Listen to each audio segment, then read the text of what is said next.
All right, so Kayla is a little country girl from North Carolina who, I don't know, she just happened to start finding herself in the city.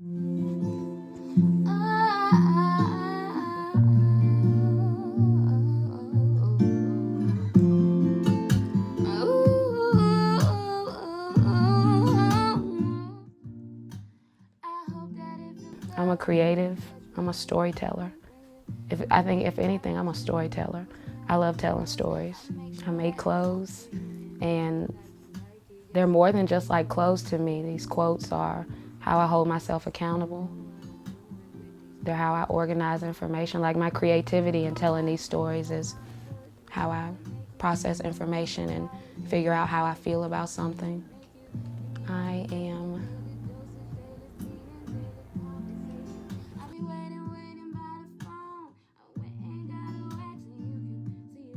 because when I say I'm from a small town in North Carolina, we got one stoplight. The first time I saw a show was at Howard my freshman year. They did Miss Evers Boys. That was the first show I had ever seen. And yeah, I came in and auditioned. I got in, and this is where I went. Yeah, breaking the mindset of being a small town person was a hard thing to do. So it wasn't I'm in DC and there are all these wonders. It took me time to open my eyes and break whatever that shell it was I was in that made me think, you're a Howard student, stay on campus.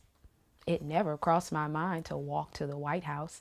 Nah, it took me a minute. I went to campus, did my work, and I went back in my room. I went back in my room. I did not explore until I ran out of money and Howard was not the safe space anymore. And one day I was at the bar and this guy came and sat in front of my bar and we sparked up a conversation. And just so happened that he is from the city that was right next to mine in North Carolina. So it was just like, oh wow, this is crazy. Find out that he's a guitar teacher. He started teaching me how to play the guitar, and maybe a year after we started working together, he was challenging me to get on stage and perform some of the things that I had written with the guitar. And I was like, my creative ass, I was like, what am I gonna wear when I get on stage? So some of the things that I hadn't like written down, no, some of the things that I had written down in my notebook but hadn't actually made it into a song, I was like, I'm gonna write it on my clothes and give people something to actually like visualize as they're listening to these words that I'm singing. So that's how I segued into fashion. Look at her, intercourse is growing up, okay?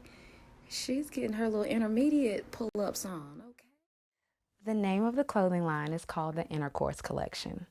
I did not make the name up. I'm not even, I should actually cut somebody some bread for that.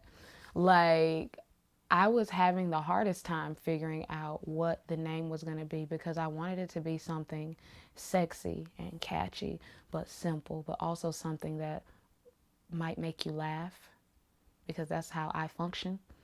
And I was sitting in Busboys and Poets on 14th Street in my notebook, writing things down, just like working through the ideas in my head. And I think I was pulling from songs that my friends had made, and like nothing was something that I really fucked with. And this guy came and sat beside me. His name is LaMarcus. I was telling him what I was struggling with, and he already knew what I was doing. And he knows me as a person. He knows that I'm a Scorpio, and he often says like Scorpios are intense. So it makes a lot of sense that you do the things that you do the way you do them. And he was listening to my dilemma, and he said, what about the name intercourse? And he was like, do you know what the definition of it is? I was like, nah. He was like, the definition of intercourse is the communication and dealings between groups and individuals, and that's what you're doing. So LaMarcus is the reason that the name intercourse is intercourse. It ain't got shit to do with me.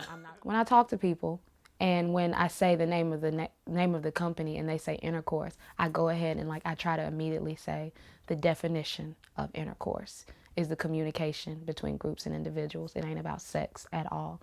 We know it as that, and that's how we identify it, but that's not what it really is. So let's like really actually try to live up to what the definition of it is. Let's communicate. let's talk. That's what intercourse is all about. I mean, yeah, it's sexy ass shit. And it's just like, that's how I got to talk to you. That's what resonates with me. That's what resonates with me. Like, one of my shirts, I think the first thing I made with this quote was a dress. It says, drink more water and make your pussy wetter. So, backstory behind that, I hated water. Honestly, I still hate water. I like juice. I be needing incentives to do the right thing. So when I heard that water makes my pussy wetter, I was like, ooh, I'm gonna drink water now. I don't even want soda no more. Every time I get a little liquid, it's gonna be some water, because you tell me that I put some water in my body and I'm gonna fuck these sheets up with my nigga. You got that six pack, four pack, you already know that. I'm in love with your stomach. Six pack, four pack, you already know that.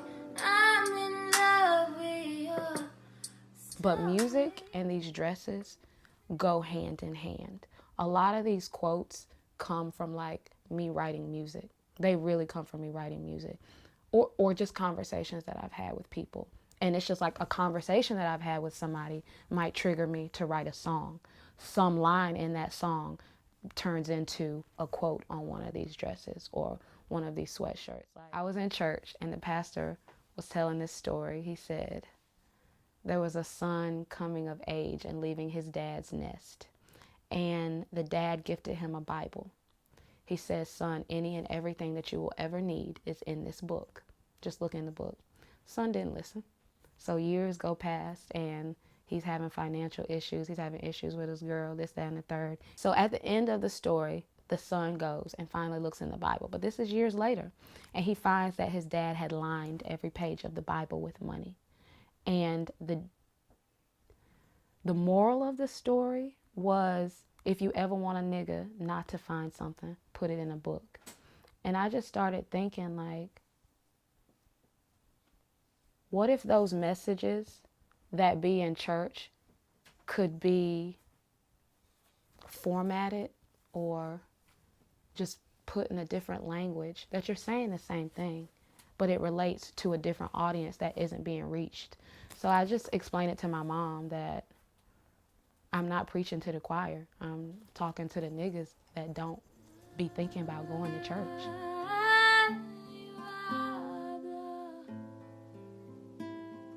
There's a void in my community, and I found a way to fill it. I found a way to use my gifts and my talents to fill that void.